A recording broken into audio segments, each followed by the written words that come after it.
taking and to start giving. We've got a real generosity problem in the United States of America. We've got a real generosity problem with Emily Martin and Gachi Bas and a lot of people who are out there in the world.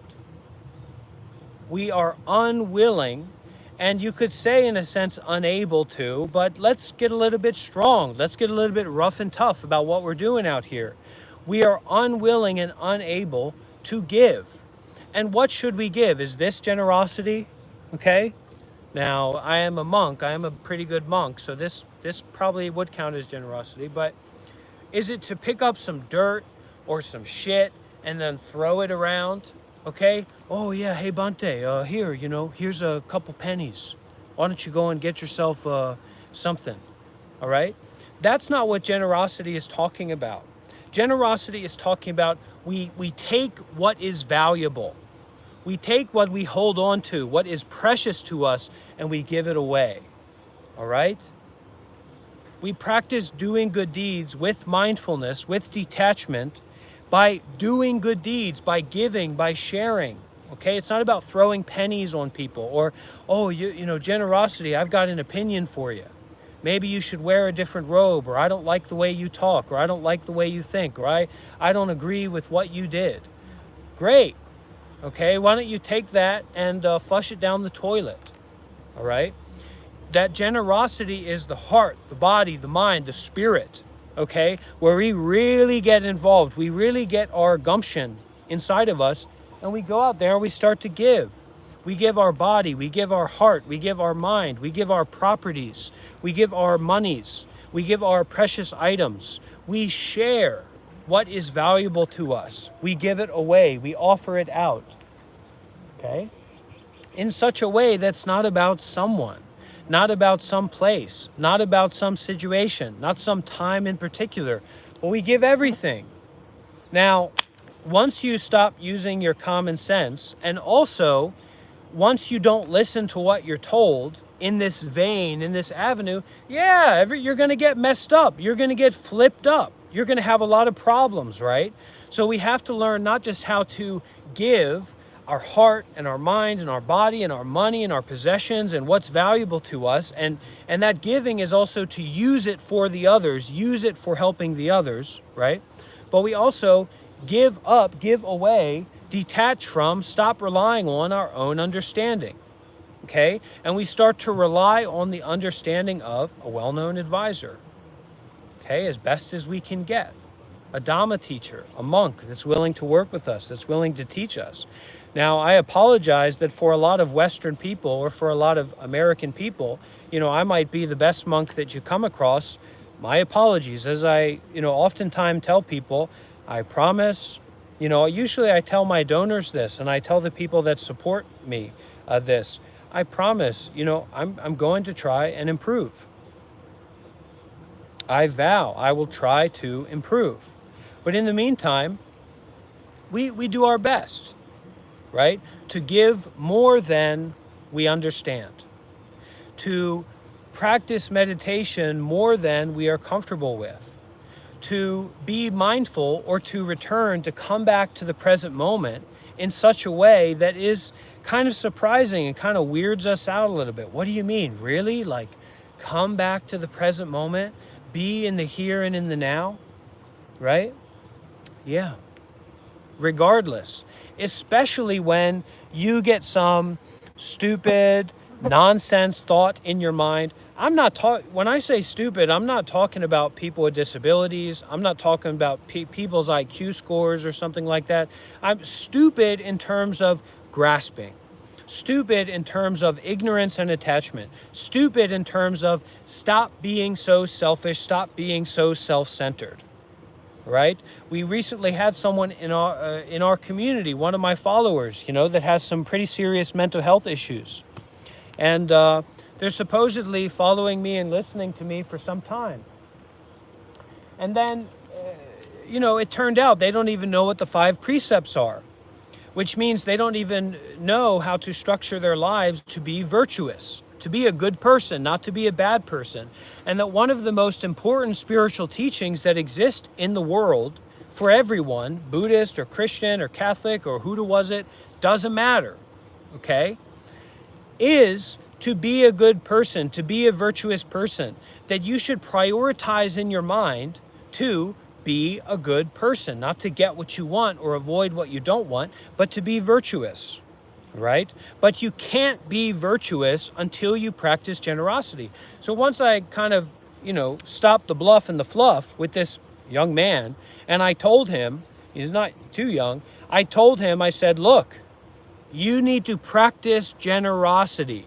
You need to give. You need to donate. You need to serve. You need to share. You need to practice it, right? When I told him that, then he said, oh my gosh, this person's trying to start a cult. This person is looking for people to be generous. I sure am, okay? And trust me, I was a hard case. I was a bad case. I was mentally ill. I was sick. I was taking drugs. I was taking alcohol. I was not a good partner for people. I was a mess, all right? And I grabbed a hold of that line. I ripped it out, okay? I ripped it out. By what? By giving up my life. By stopping to rely on my own understanding and my own interpretation and my own position of being in control. All right? That's how it's done. Now, I was speaking with another Western monk recently, and we were talking about this, and I said, look, you don't have to become a monk. You can't become a monk. You're not brave enough. You're not strong enough. You're not sharp enough. You're not serious enough about this to sacrifice your life. And then maybe if you do, you don't listen to people. So what kind of student is that? It's very difficult. I'm a young teacher, right? I'm a young master on the path. So, I'm going to make mistakes. So you don't have to become a monk, and you can't anyway. Right? And so you don't have that authority. You don't have that position. You're not a monk. You're not willing to become a monk. Buddhism, the Sangha in Buddhism is about people who become monks to live out their life. Okay? The lay community, the people who are not monks, the business people, the householders, the super wealthy people, they support the monks to do their work. Okay? To help others, to become enlightened. All right? Whatever it is. So stop trying to become a perfect monk. Stop trying to be in this position of authority according to your own understanding about what Buddhism is or what the Dharma is, and start practicing. Start to detach. Start to abandon your own understanding. And how wonderful and how brilliant and how freeing that is to be able to give up, to detach from your own understanding, your own opinion, your own belief system. Look what it's got you. Look at your life. All of this message, this robe, this beautiful mala is a redwood mala, okay? I'm very honored. Is to support you to cut the shit and turn your mind around. Examine your own mind. You are looking in the mirror, but your eyes are closed. Open your eyes and look in the mirror. That's what you're experiencing right now.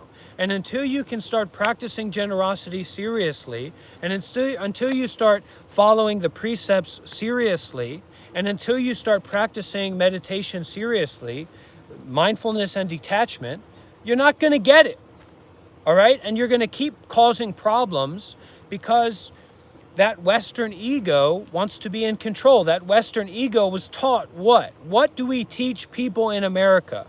What do we teach people in America? What's the American dream? All right? Emily, I've got a good lesson for you right here, okay? Smell you later. And this is the other confusing thing about people that, come into my house and then want to make a judgment about my cooking. Get out. Never come back. Smell you later, okay? So, we were taught the American dream is what? That virtue is greed, that generosity is weakness and submissiveness and being controlled by someone else, and greed is freedom. Greed is power. Greed is authority. Greed is independence. Well, how well is that working out for our youth? How well is that working out for you? That you've done your best to get A's on all your tests, to get a straight A report card and go to some, uppity, ridiculous college. And now you've got a degree and now you're making money and you're paying off your loans and you're living by yourself. How well has it worked out? Or some people, they're, stuck in the slime of some house, some trailer park, smoking weed and drinking alcohol and hoarding all these possessions, and they're just rotting away with a bunch of houseplants and animals that are being tortured by being trapped in a house. How well is it really looking when you look at it authentically and sincerely? Now, if you're following along with this trap of the American dream, well, you say, I've got my 40 here, I've got my blunt in my hand, I've got a pizza on the way, I'm as fine as the land, right? But that's not actually how it works, right? You're not happy, you're not at peace with yourself, you're not free, and you know that. Because you're addicted to drinking alcohol and smoking weed and sitting on your couch and the stink of the animals that are trapped in that place, okay? We're going to start switching it up, all right? What are we going to do? Okay, we're going to take off the kid gloves, and the kid gloves is the gloves that all these people are wearing to punch kids in the face with their prejudice, okay, and with their assumptions and with their negative views about children being inadequate or children all being like your idea of children when they're not. They're real people. You better show them respect. Okay, if you're following me and I see you disrespecting a child, I'll take off the kid gloves. I don't wear them, but then I'll talk to you about mindfulness and detachment and respecting children.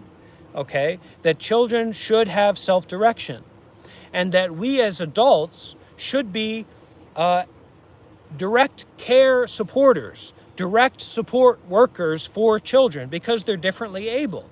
And they have many more positive qualities, usually, than adults do, right? But they also have certain inadequacies, right? Children can't necessarily drive a car, as if that was inherently a good thing anyway. How does that work out in America? Okay, where everybody wants to drive a car. Everybody wants to drive around on a car and destroy the planet and destroy the cities and destroy the environment. You can't walk around. There's no public transportation. Let me tell you all something. Is anybody here following along? Am I talking to myself right now, or is anybody here with me at this moment? Are we live, or are we buried down a living burial? What's going on? Hello? Okay, Gabriel's a good young man. I'm proud of you, Gabriel. Listen. Let me tell you something. I went to a laundromat. This is not a lie. I went to a laundromat in South Korea last night. My clothes were washed and I had to dry them. We didn't have a dryer at the temple. So I went and I sat down at that laundromat and I put my robe. I have robes because I'm a Buddhist monk, okay? Maybe that's why we're not texting back and forth, me and you, all right? I put my clothes in the dryer and I sat down. The Wi-Fi they had was incredible. They had 500 megabyte Wi-Fi, upload, download. I said, wow, I'm going to do some teachings. I'm going to do some productions. I'm going to upload it, all right? I like to do things live anyway. And I said, this is so peaceful. This is so lovely. This is so wonderful. I just sat there. I just sat there in that laundromat, okay? Even after my clothes were dried and folded, I just sat there because it was peaceful and it was lovely and it was clean and it was well taken care of. So that laundromat was not just for someone personally. What was it for? It was for everyone. Okay, when you take a train, I'm going to be taking a train here in South Korea in the next few days because I'm going to India, okay, to participate and to help and to support the Sangha in India, right? When you get on a train or you take the public transportations and things like that in these countries in South Korea and Asia, it's for everyone, all right? And it's wonderful, and it's fantastical, and it's fine, right? And it's a joy to use this. So we have to get out of this American greed-based mindset, this insanity-based mindset, okay? Where, we're just doing everything for ourselves. Stop it, right? And then when something changes or when something's taken away, you say, hey, that was mine. Why was it yours? Why was it your possession? It wasn't. It never was. All right? So you need to stop controlling, stop understanding, stop managing, stop being the boss, and start being the supporter. Start being the donator. Start being the listener. Start being the follower. Start being the practitioner. Okay? And come and go freely. All right? But if you want to be my student or you want to follow me, you better listen to what I tell you to do. Or if you have another teacher or another master and you're trying to develop in their system, maybe it's a crazy system.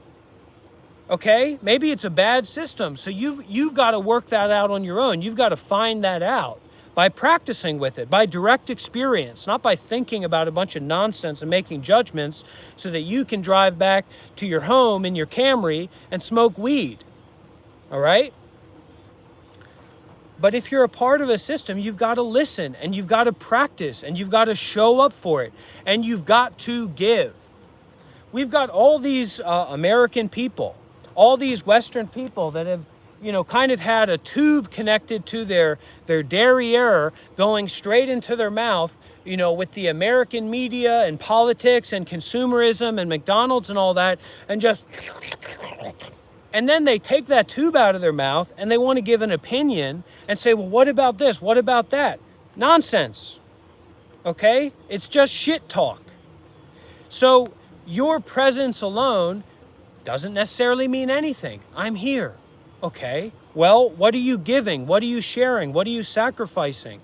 What are you giving up? Okay, and the monks are in this position because we dare to give up everything. Okay, we dare to sacrifice everything, right?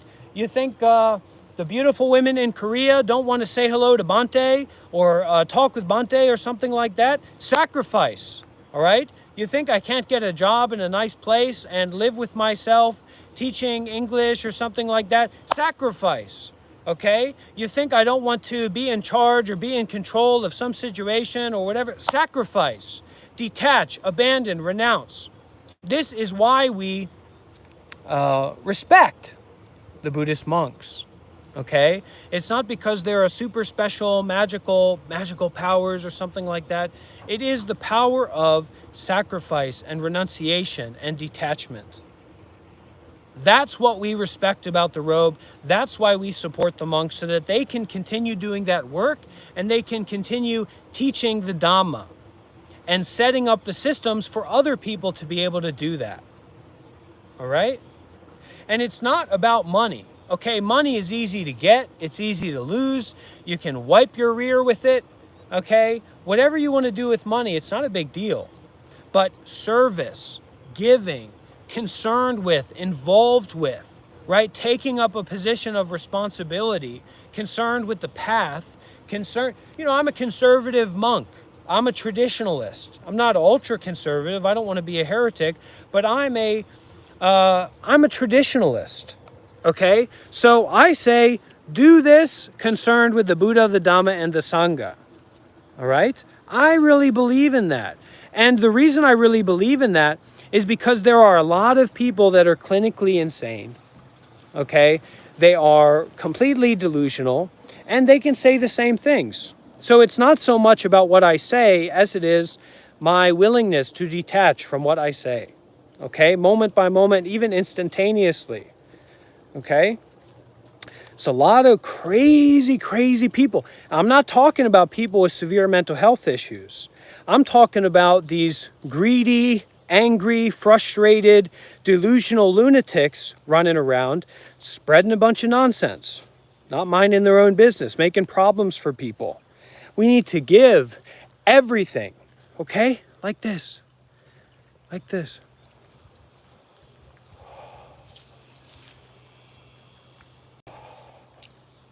Everything. Okay, yeah, it's a gesture, but come on, people are so judgmental. Everything. And we can even reverse the cameras. Okay? This is what everything looks like. Give everything, everything, everything. Just use the word everything. Okay? But we perhaps are not in the position of, inappropriate cloud. This is the other thing. People don't know about how to interact with a monk appropriately. People don't know how to be a donor, a supporter, a kapia, or an organizer, right, for the monk. So then they get into these weird ideas, these weird interpersonal relationships that people have. That's not what this is about, okay? I'm not here for that, all right?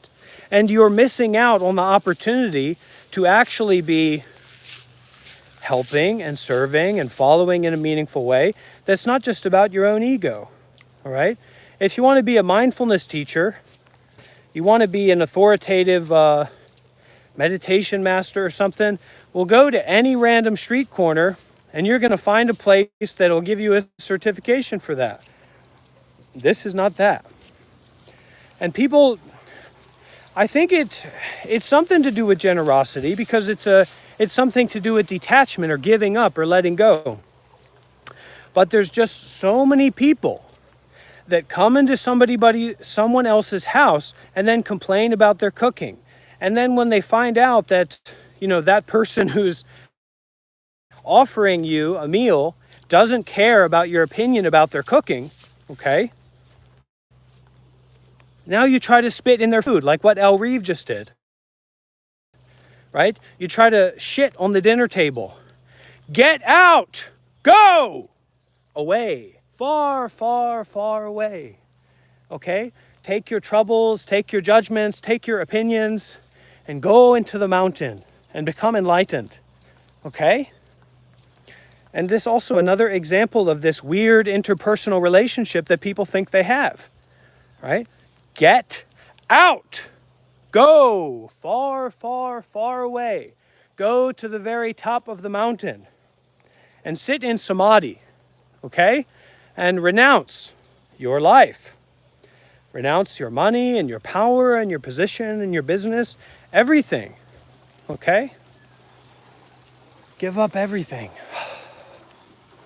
Oh, Bante, you yelled. I'm going to call the police. Call them. All right? Call them up.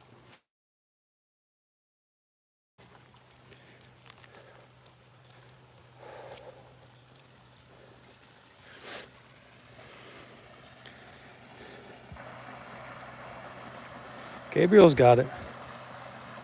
Okay. So let's finish with a little prayer. Maybe we feel our heart beating, we feel our blood flowing, feel the oxygen in our body. May all living beings, you can repeat after me. May all living beings that have been born be at peace. May all living beings that have yet to be born be at peace. May the Buddha, the Dhamma, and the Sangha flourish for another 1,000 years. And whatever I have done, and whatever I will do, may I be forgiven forever. Everything, everything, everything.